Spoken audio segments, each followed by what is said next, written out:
Very welcome to all my dear exam fighter family member. साथियों, हम लोग UGC NET history की classes में यूनिट 7 को कंप्लीट कर चुके हैं। यूनिट 7 हमारा कंप्लीट हो गया है और उसका भी हम लोग टेस्ट दे रहे हैं। यूनिट 7 से संबंधित जो भी क्वेश्चन यूजीसी नेट जीआरएफ के एग्जाम में आए हुए हैं उसका हम लोग डिस्कशन कर रहे हैं। और अभी तक हम लोगों ने दो सेट्स को कंप्लीट कर लिया है और ये तीसरा सेट से हमारे सामने, और ये हमारा लास्ट होगा। ये थर्ड है, ये तीसरा सेट है यूनिट 7 के लिए, जो कि अब तक प्रश्न आ चुके हैं यूजीसी नेट के एग्जाम में। तो ये बिल्कुल टॉप लेवल के प्रश्न हैं। वैसे जो मैंने पढ़ा सिर्फ उससे रिलेटेड प्रश्न नहीं है, जो आ चुके हैं एग्जाम में मैं उस एक क्वेश्चन को आपके सामने ला रहा हूँ, ताकि आपको ये पता चले कि आप कितना परसेंट सॉल्व कर पाते हैं और जो पढ़े हैं उसमें से आप किस प्रकार स्कोर कर पा रहे हैं, आपको कितना याद है। एक तरह से आपका ये टेस्ट है, जो क्लासेस हुए हैं उसका ये टेस्ट है। अगर आपने मेरे वीडियोज को नहीं देखा है यूनिट 7 यूजीसी नेट हिस्ट्री का, तो आप हमारे प्ले लिस्ट में जाकर देख सकते हैं। उसके बाद आप टेस्ट को अटैम्प्ट करें। तो सबसे पहला प्रश्न है आज के लिए, देखिए ये आपके सामने है। भारतीय सिविल सेवा के लिए चुने गए प्रथम भारतीय का नाम बताइए। और ये जो प्रश्न आया हुआ है ये 2012 में आया हुआ है। यूजीसी नेट 2012 का प्रश्न पत्र है ये। इसमें आया था भारतीय सिविल सेवा के लिए चुने गए प्रथम भारतीय, पहले व्यक्ति जो सिविल सेवा में चुने गए थे, तो वो पहले व्यक्ति थे सत्येंद्र नाथ टैगोर। सत्येंद्र नाथ टैगोर, इसका राइट आंसर डी है। फैक्चुअल क्वेश्चन है, आपको याद है तो ठीक, नहीं तो आप सॉल्व नहीं कर पाते। यहाँ कॉन्सेप्ट अंडरस्टैंडिंग की इसमें प्रश्न में कोई बात नहीं है। आप बिल्कुल यहाँ पे डी आंसर होगा, इसे याद कर लें। अधिकतर बहुत सारे एग्जाम्स में क्वेश्चन आए हुए हैं। सिविल सेवा के लिए चुने गए प्रथम भारतीय Satyendra Nath Tagore. Question number 2, Robert Clive ने मुगल शासक से बंगाल, बिहार और उड़ीसा की दीवानी किस वर्ष प्राप्त की। यहाँ पे दिवाली लिखा गया है, आप दिवाली नहीं पढ़ेंगे, दीवानी था जिससे राजस्व का अधिकार दिया जाता था। दीवानी, रॉबर्ट क्लाइव ने दीवानी कब प्राप्त किया, बंगाल, बिहार और उड़ीसा का दीवानी कब प्राप्त किया। तो बहुत ही फेमस प्रश्न है ये, और हम लोग पढ़े भी हैं।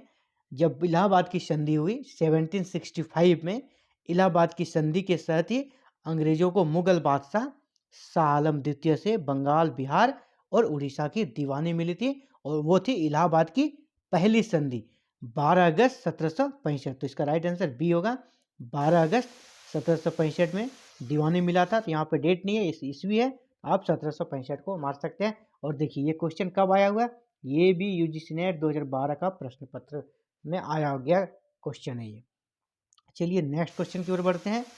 ईस्ट इंडिया कंपनी द्वारा स्थापित कारखानों के संबंध में निम्नलिखित में से कौन सा ऐतिहासिक क्रम सही है। हाँ, ईस्ट इंडिया कंपनी ने भारत में बहुत सारे कारखाने स्थापित किए, इसमें से कौन सा उसका स्थापना का क्रम सही है।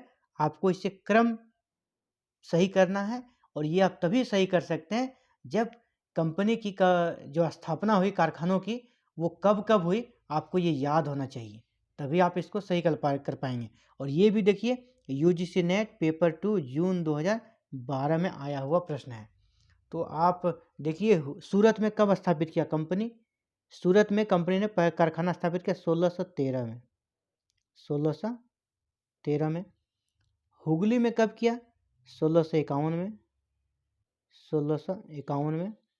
इसी प्रकार मसूलीपट्टनम में कब किया, मसूलीपट्टनम में 1611 में किया है, मसूलीपट्टनम में। तो आप ये जो 3 डाटा है आपके पास, आप अरेंज कर सकते हैं। तो सबसे पहला कहाँ हो जाएगा, सबसे पहला आपका हो जाएगा मसूलीपट्टनम, मीन्स 2 पहला होगा, 2 यहाँ पे है, सबसे पहले 2 मसूलीपट्टनम, इसके बाद सूरत, इसके बाद 4 है, हाँ बालासोर, बालासोर की स्थापना इसके पहले ही हो गई थी, तो उसके बाद 4 बालासोर होगा, और 3 हुगली। तो राइट आंसर इसका बी हो रहा है। तो आप यहाँ पे थोड़ा कन्फ्यूजन का स्थिति है कि कंपनी का पहला फैक्ट्री अगर पूछा जाएगा कहाँ स्थापित हुआ पहला कारखाना, तो राइट आंसर सूरत होता है। सूरत में 1613 में कंपनी का पहला कारखाना स्थापित हो जाता है। लेकिन जब मसूलीपट्टनम ऑप्शन में रहे तो मसूलीपट्टनम में 1611 में स्थापित, लेकिन ये अस्थायी था, ये टेम्परोरी था, इसीलिए इसको कंसिडर नहीं किया जाता कभी कभी। और हम लोग को जब भी डायरेक्ट आपसे पूछा जाएगा कि कहाँ पे कंपनी का पहला कारखाना स्थापित हुआ, हम लोग सूरत मारते हैं, ब्रिटिश ईस्ट इंडिया कंपनी का। लेकिन क्वेश्चन के अकॉर्डिंग इसका आंसर बी होगा, और ऑप्शन में भी उस टाइप का आपका नहीं मिल रहा है, इसलिए इसका आंसर बी ही होगा। और जो यूजीसी नेट का आंसर की आया था 2012 में, उसमें भी आंसर बी को ही माना गया था। तो आप इसके अकॉर्डिंग, क्योंकि 1611 में मसूलीपट्टनम में जो कंपनी की कारखाना स्थापित हुआ था वो टेम्प्रोरी था, अस्थायी था, लेकिन क्वेश्चन के अकॉर्डिंग इसको हम लोग यहाँ पे कंसिडर कर रहे हैं साथियों, ठीक है। तो इसका राइट आंसर बी होगा। सबसे पहला हो गया मसूलीपट्टनम, इसके बाद सूरत, इसके बाद बालासोर और हुगली लास्ट में। तो राइट आंसर हमारा बी है। चलिए नेक्स्ट क्वेश्चन की ओर। निम्नलिखित वायसरायों का सही कालानुक्रमिक क्रम क्या है? सही क्रम क्या है, इसे अरेंज करना होगा। तो सबसे पहले यहाँ भी आपको सबका कार्यकाल पता होना चाहिए कि लॉर्ड नॉर्थब्रुक का कार्यकाल कब था। इसका कार्यकाल था 1872 से 76, 1872 से 76 था लॉर्ड नॉर्थब्रुक का। लिनलिथगो का कब था? 36 से 1936, 1936 से 43, जब सेकेंड वर्ल्ड वॉर चल रहा था, यही थे भारत के वायसराय। मेयो का कब था? लॉर्ड मेयो का था 1869 से 72, 1869 से 72। आप अगर वायसराय का कार्यकाल को याद रखें, इससे बहुत सारे क्वेश्चन आपको मिल जाएंगे, मदद होगा आपका। 1905 से 10 मिनटों का, मिनटों का 1905 से 10 तक था। तो अब आप अरेंज कर सकते हैं कि इसका कार्यकाल कब से कब तक था। देखिए सबसे पहला कौन हो जाएगा? सबसे पहला हो जाएगा आपका लॉर्ड मेयो, 1869 से 1872। तो 4 कहाँ पे सबसे पहला? ए नंबर में 4 है। 4 के बाद हो जाएगा आपका लॉर्ड नॉर्थब्रुक, 1, 4 के बाद 1 लॉर्ड नॉर्थब्रुक, इसके बाद 2 मिंटो 1905 से 10, इसके बाद आपका लिनलिथगो लास्ट हो जाएगा। तो क्वेश्चन नंबर 4 का राइट आंसर ए हो जाएगा, 4 1 2 3, 4 1 2 3। एक बार कार्यकाल देख लें। लॉर्ड मेयो 1869 से 72, लॉर्ड नॉर्थब्रुक 1872 से 76, 1872 से 76। इसी प्रकार मिंटो, लॉर्ड मिंटो 1905 से 1910 और लिनलिथगो 1936 से 43। ठीक है, अगले क्वेश्चन की ओर बढ़ते हैं। कर्जन किचनर, कर्जन किचनर का वर्ष 1904-5 का विवाद निम्नलिखित में से किससे संबंधित था? वायसराय जो थे कर्जन, इसका अपने सेनापति किचनर से हमेशा विवाद होता था। तो विवाद का मुख्य वजह क्या था? विवाद का मुख्य वजह क्या था? इसका तो विवाद जो होता है, इसका मुख्य वजह था वायसराय का परिषद से सैनिक सदस्य का पद समाप्त कर देना। यानी वायसराय का जो परिषद होता था, उससे सैनिक का जो कोटा होता था उसको समाप्त कर दिया था, इसीलिए किचनर का उससे विवाद होता था। ये भी यूजीसी नेट पेपर 3 जून 2012 में आया हुआ प्रश्न है। इसका राइट आंसर बी हो गया। चलते हैं नेक्स्ट क्वेश्चन की ओर। 1857 के विद्रोह से संबंधित है, और इस क्वेश्चन को देखिए क्या है। नीचे 2 कथन दिए गए, एक का नाम अभिकथन ए और दूसरे का कारण आर दिया गया है। तो अभिकथन क्या है? एक अभिकथन है और दूसरा कारण है। अभिकथन कह रहा है 1857 के विद्रोह का ब्रिटिश सरकार द्वारा दमन कर दिया गया। तो ये क्या सही है गलत है? 1857 का विद्रोह ब्रिटिश द्वारा दमन किया गया, बिल्कुल सही बात है, दमन कर दिया।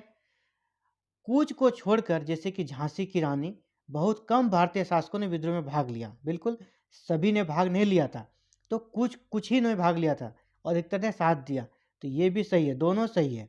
यानी इसका राइट आंसर क्या होगा? ए और आर दोनों सत्य है, आर ए की सही व्याख्या है। ए और आर दोनों सत्य है, आर ए की सही व्याख्या नहीं है।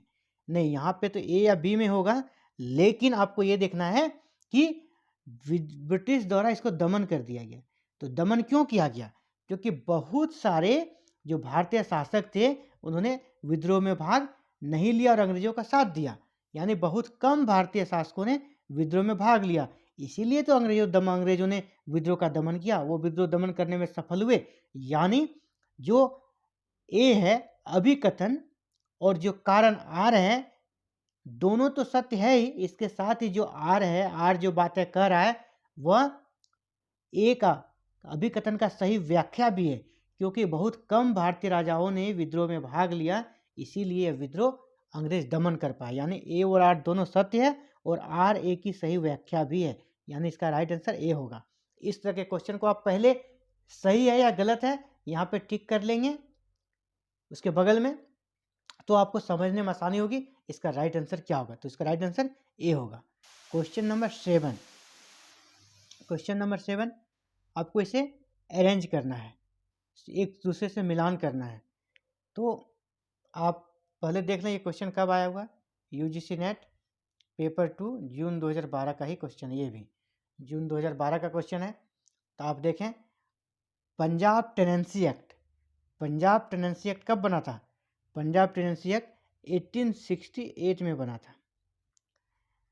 इल्बर्ट बिल, लॉर्ड रिपन ने इसके कारण इस्तीफा भी दिया, ये 1883 में बना था। हंटर आयोग, हंटर आयोग जो आया था 1882 में आया था। और चैम्बर ऑफ प्रिंसेस 1921 में बना था, 1921 में। तो यानी इसका राइट आंसर क्या हो जाएगा, आप देखें इसका जो राइट आंसर हो जाएगा पहला 2 2 1 4 3। तो 2 1 4 3 कहाँ है आप देखें, 2 1 4 3, 2 1 4 3 आप यहाँ देख रहे हैं डी नंबर, तो इसका राइट आंसर डी हो जाएगा। 2 1 2 1 4 3। इस तरह के क्वेश्चन में आपको इसे याद रखना होगा। आप इस तरह के इंपॉर्टेंट फैक्ट्स को याद रखिए ताकि आपको अरेंज करने में आसानी हो। और यूजीसी नेट में हमेशा देखा जाता है अगर आपको इन 4 में से कोई 2 भी याद है ना, तो आप 2 को सॉल्व कर लें, क्योंकि इतना ज़्यादा जिसको कहते हैं नज़दीकी नहीं दिया जाता है। अगर आपको 2 आ रहा है तो बिल्कुल आप सॉल्व कर पाएंगे। जैसे आप देख रहे हैं, अगर आपको 2 और 1 अगर आप आ रहा है कोई भी 2, तो आप इसको सॉल्व कर लेंगे। अब कोई भी ऑप्शन में आप इसको चेक कर लीजिएगा।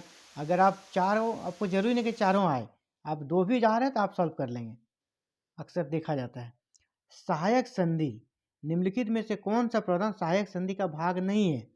सहायक संधि का भाग नहीं है। देखिए यूजीसी नेट पेपर 3 जून 12, मतलब एक साल में यूनिट 7 से इतना क्वेश्चन हम लोग देख रहे हैं, सब यूनिट 7 से रिलेटेड हैं। एक ही साल में इतने क्वेश्चन उस यूनिट 7 से सिर्फ आए थे। तो यूनिट 7 कितना इंपॉर्टेंट है आपके लिए, इसलिए बिल्कुल एक एक वीडियो को अच्छे से आप देखें। इतना सारा प्रश्न आपको एक ही साल 2012 में ये आपको मिला है, एक ही 1 ईयर में आपको इतना सारा क्वेश्चन एक यूनिट से मिल रहा है, तो वो यूनिट कितना इंपॉर्टेंट हो जाता है आपके लिए, ये सोचने वाली बात है। तो सहायक संधि का कौन सा भाग नहीं है, कौन सा प्रावधान ऐसा है जो सहायक संधि का भाग नहीं है? पहला, राज्यों को अंग्रेज गवर्नर जनरल के कमान में अंग्रेज बल रखना होता था, ये सही है। राज्यों को यानी अंग्रेज बल यानी अंग्रेज सैनिक रखने पड़ते थे, सही है। राज्यों को अन्य राज्य के साथ युद्ध करने या शांति के लिए कंपनी की पूर्व अनुमति लेनी होगी, बिल्कुल विदेश संबंध जो था वो कंपनी के नियंत्रण में चली जाती थी, इसीलिए इसमें परमिशन लेना जरूरी होता था।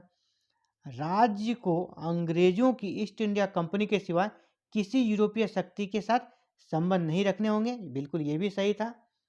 अगला क्या है, यदि किसी राज्य का स्वाभाविक उत्तराधिकारी नहीं हो तो वह दत्तक ग्रहण कर सकता था। नहीं, ये इशू सहायक संधि का नहीं था।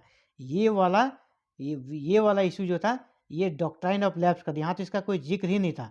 ये डलहौजी के इसमें था, डॉक्ट्राइन ऑफ लैप्स जो था उसमें था, यानी इसका जो सब डॉक्ट्राइन ऑफ लैप्स इसके तहत ये चीज़ कही गई थी, इसीलिए इसका राइट आंसर डी होगा। तो कौन सा सहायक संधि का भाग नहीं था? तो डी वाला भाग नहीं था, क्योंकि डॉक्ट्राइन ऑफ लैप्स का था। ये डलहौजी के समय आया था, ये डलहौजी के समय ये चीज़ आई थी, वहीं पे इसका दत्तक पुत्र वाला जिक्र हुआ था डॉक्ट्राइन ऑफ लैप्स में। तो बढ़ते हैं नेक्स्ट क्वेश्चन, क्वेश्चन नंबर 9। इसे आपको मिलान करना है, कौन सा युद्ध किस संधि के माध्यम से आरंभ हुआ था या स्टार्ट हुआ था, यानी कौन सा संधि जो है उस संबंधित युद्ध से संबंधित है। और देखिए ये भी क्वेश्चन यूजीसी नेट 2012 का क्वेश्चन है, यानी 2012 में यूनिट 7 से काफ़ी ज़्यादा क्वेश्चन पूछे गए हैं, आप देख सकते हैं।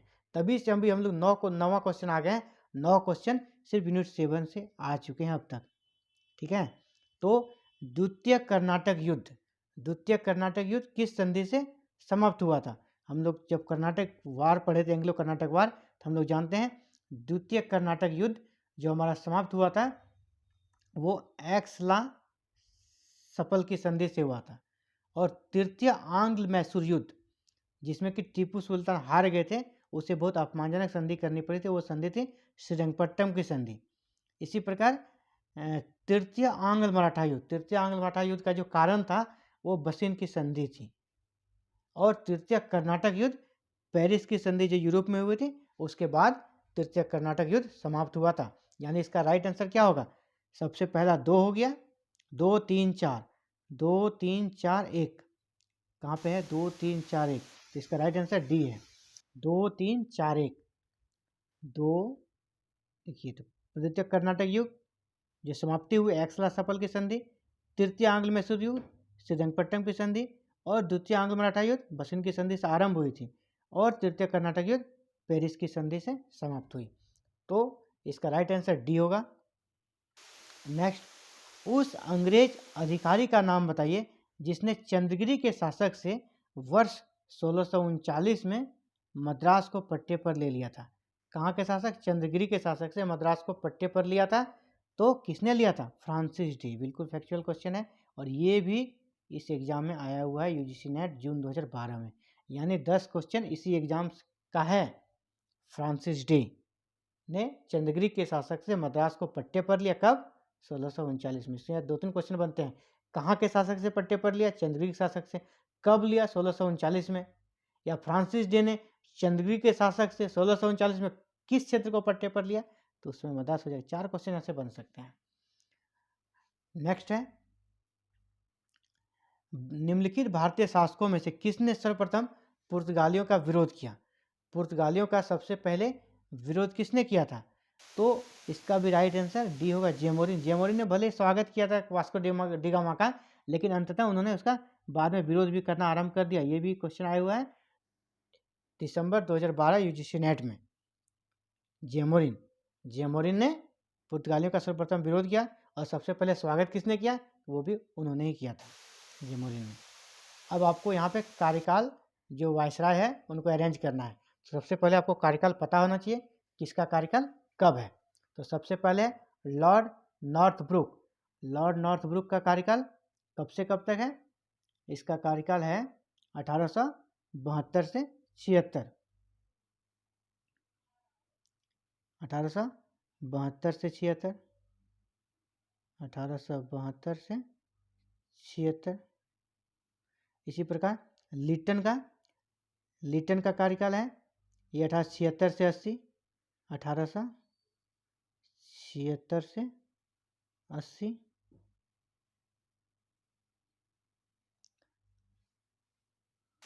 और रिपन का है जस्ट इसके बाद, लिटन के बाद रिपन आए थे। तो आपका यहाँ पे क्या हो जाएगा?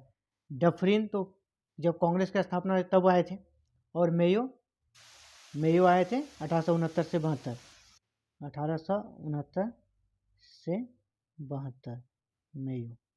रिपन जब कांग्रेस का, डफरिन जब कांग्रेस का स्थापना हुई उस समय थे, और लिटन 1876 से 80। यानी इसका राइट आंसर क्या हो जाएगा? मेयो सबसे पहले होगा, मेयो यानी 4 वाला, ये और ये इसी में किसी में एक में होगा। लॉर्ड मेयो हो गए 1 नंबर पे। मेयो के बाद लॉर्ड नॉर्थब्रुक, बिल्कुल ये 72 से 76 तक थे, 1872 से 76 तक थे ये, 1872 से 76। तो 4 के बाद एक, 4 के बाद एक यहाँ भी है, यहाँ भी है, दोनों में कोई एक होने वाला है। इसके बाद देखते हैं 76, इसके बाद लिटन आ गए थे, 76 से 80 तक लिटन थे, 76 से 80 तक लिटन थे। तो 4 1 3, 4 1 3 यहाँ पर है, राइट आंसर बी होने वाला है। और देखते हैं उसके बाद क्या है, 5 रिपन। रिपन 80 से 83 तक थे, 80 से 83 रिपन। इसके बाद डफरिन, जब कांग्रेस का स्थापना हुई उस वक्त डफरिन आए थे, यानी ये वाला इसका राइट आंसर हो रहा है। तो राइट आंसर बी हो गया। तो 12 का राइट आंसर बी है। नेक्स्ट है, निम्नलिखित में से कौन दस्तक जारी करता था? दस्तक जो बंगाल में जारी करता था, इसके लिए कौन उत्तरदायी थे? तो फोर्ट विलियम का गवर्नर जो होता था, अंग्रेज अधिकारी, वही दस्तक जारी करते थे, जिसके माध्यम से अंग्रेज व्यापारी बिना कहीं पे टैक्स दिए वो व्यापार कर सकते थे, उन्हें कहीं पर टैक्स नहीं दिया जाता था। और ये क्वेश्चन देखिए यूजीसी नेट पेपर 2 2011 में आया हुआ क्वेश्चन है। तो गवर्नर, फोर्ट विलियम का गवर्नर अगर नहीं ऑप्शन में रहे तो अंग्रेज अधिकारी वो भी रहेंगे, उसका वो भी सही आंसर है। ये भी आपको अरेंज करना है। और ये क्वेश्चन भी आपको, क्वेश्चन नंबर 14 जो है दिसंबर 2011 में आया हुआ प्रश्न है, इसको व्यवस्थित करना है, अरेंज करना है। प्रथम आंग्ल बर्मा युद्ध कब हुआ था? सबसे पहले आपको ये याद रखना होगा, आंग्ल बर्मा 1824 से 26, 1824 से 26। इसके बाद प्रथम आंग्ल अफगान युद्ध, आंग्ल अफगान युद्ध 1839, 1839 टू 1842 के बीच हुई थी। और आंग्ल मराठा युद्ध 1775 से 82 तक हुई थी। इसी प्रकार प्रथम आंग्ल सिख युद्ध 1845 से 46। अब आप इसको अरेंज कर सकते हैं, आपके पास सारा कार्यकाल आ गया, कब कौन सा घटना हुआ था।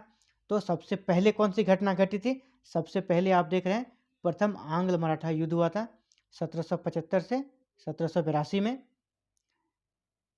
और इसके बाद उसके बाद जो दूसरी घटना है वो 1824 से 26 यानी प्रथम आंग्ल बर्मा युद्ध।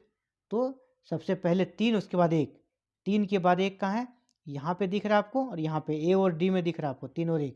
अब देखते हैं थर्ड हो गया। इसके बाद फिर 1839 से 42, 1839 से 42 प्रथम आंग्ल अफगान युद्ध, 3, 1, उसके बाद 2 होना चाहिए, 3, 1, 2। इसके बाद सबसे लास्ट में प्रथम आंग्ल सिख युद्ध 4 नंबर, 3, 1, 2, 4, यहाँ पे है डी नंबर, इसलिए इसका राइट आंसर डी होगा। तो सबसे पहले कौन सी घटना हुई थी? सबसे पहले हुई थी प्रथम आंग्ल मराठा युद्ध। प्रथम आंग्ल मराठा युद्ध सबसे पहले 1775 से 82। इसके बाद प्रथम आंग्ल बर्मा युद्ध, आंग्ल बर्मा युद्ध जो कि 1824 से 26 में हुई थी। इसके बाद प्रथम आंग्ल अफगान युद्ध जो कि 1839 से 42 में हुई थी। और सबसे लास्ट में प्रथम आंग्ल सिख युद्ध जो 1845 से 46 में हुई थी, इसलिए इसका राइट आंसर डी होगा। और आज का अंतिम क्वेश्चन ये है आपके सामने रेडी, क्वेश्चन नंबर 15। इसमें भी आपको अरेंज करना है। यह है 1857 के विद्रोह से संबंधित, जो भारतीय विद्रोही थे वो किस किस क्षेत्र से नेतृत्व प्रदान कर रहे थे, इसी को आपको अरेंज करना है। जब मैं 1857 के विद्रोह को पढ़ा रहा था उस वक्त भी कहा था ये आपको ऑब्जेक्टिव क्वेश्चन यहाँ से बहुत बनते हैं, इस तरह के प्रश्न। पुस्तक वाला, कौन सी पुस्तक किसकी है और किस विद्रोह ही कहाँ से नेतृत्व कर रहे थे और किस विद्रोह को किसने दबाया, 1857 के विद्रोह में वो प्रश्न बहुत आते हैं, इसलिए इसको याद रखिएगा। और ये देखिए जनवरी 2017 का क्वेश्चन है, यूजीसी नेट पेपर 3 जनवरी 2017 में आया हुआ क्वेश्चन है ये। तो देखिए इसे अरेंज करते हैं हम लोग। हजरत महल ने कहाँ से नेतृत्व किया? लखनऊ से। कुंवर सिंह ने जगदीशपुर से। मौलवी अहमदुल्ला ने फैजाबाद से। और बख्त खां ने बहुत जगह से किया था, बख्त खां ने बहुत जगह से किया था नेतृत्व। और इसी में जो उनका बख्त खां का बरेली में भी योगदान रहा है, तो बरेली बख्त खां के लिए हो जाएगा। तो इसका ऑप्शन हम लोग सजाते हैं, बख्त खां बरेली, मौलवी अहमदुल्ला फैजाबाद, हजरत महल लखनऊ, कुंवर सिंह जगदीशपुर। यानी इसका राइट आंसर क्या हो जाएगा? 1, इसके बाद 1 के बाद 4, इसके बाद सी का 2 हो जाएगा यहाँ, और डी का हो जाएगा आपका हजरत महल लखनऊ 3। तो आपका राइट आंसर यहीं पे बन रहा है ए नंबर, तो इसका राइट आंसर ए हो जाएगा। तो ये आज के जो हम लोग देख रहे थे प्रैक्टिस सेट थर्ड यूनिट 7 का कंप्लीट हो गया है। और लगभग आज 15 क्वेश्चन हम लोगों ने सॉल्व किया है, और जितना भी हम लोगों ने पढ़ा था और उसका एक अच्छा खासा टेस्ट हो चुका है। उम्मीद करता हूँ ये टेस्ट आपके लिए काफ़ी फायदेमंद रहा होगा। और कल से फिर हम लोग यूनिट 8 को स्टार्ट करने वाले हैं। कल से यूनिट 8 स्टार्ट हो जाएगा। यूनिट 8 जो हमारे हिस्ट्री के सिलेबस में है, कॉलोनियल इकोनॉमिक सिस्टम यानी औपनिवेशिक अर्थव्यवस्था को हम लोग देखेंगे। अंग्रेजी काल में हमारे और अर्थव्यवस्था किस प्रकार रही। तो कल से हम लोग फिर क्लासेस करेंगे और जब यूनिट 7 हमारा कंप्लीट हो जाएगा तो फिर हम लोग ऐसे ही टेस्ट देंगे और वैसे क्वेश्चन को सॉल्व करेंगे जो यूजीसी नेट में आया हुआ है। तो thank you for watching this video and connecting with exam fighter number 1। और मैं जाते जाते कहना चाहूँगा, अगर आप हमारे चैनल पर नए हैं तो प्लीज़ चैनल को लाइक करें, शेयर करें, सब्सक्राइब करें, ताकि आप यूजीसी नेट हिस्ट्री की तैयारी को धारदार बना सकें और जून 2022 में सफलता प्राप्त कर सकें। Thank you once again. Have a nice day साथियों।